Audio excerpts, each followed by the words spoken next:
Καλημέρα, αφεντικό! Καλημέρα! Δεν άργησα! Άργησα!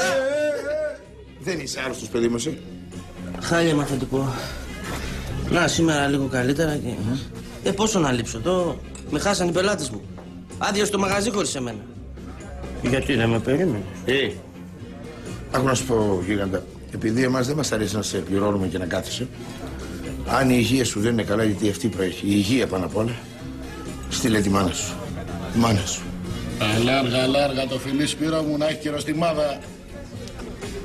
Άρε μάνα, και να γυρνούσε όλος ο κόσμος ανάποδα και να γινότανε όλα αυτά δικά μου. Δικά μας, ρε Φώτη. Και να τα τρώγα όλα. Μαζί θα τα φάμε, ρε Φώτη. Όλα. 10 μέρες γρίπη πρώτη φορά ακούω. Αφεντικό, απ' του Χάρου τα δόντια γλίτωσα. Απ' του Χάρου γλίτωσες, απ' τα δικά μου δεν θα γλιτώσεις. Ατράβε κάνα δουλειά, ρε. Ναι, ρε Φώτη, κάνα καμιά δουλειά. Βάλει καμιά παγωμένη μπύρα και να διονύσεις.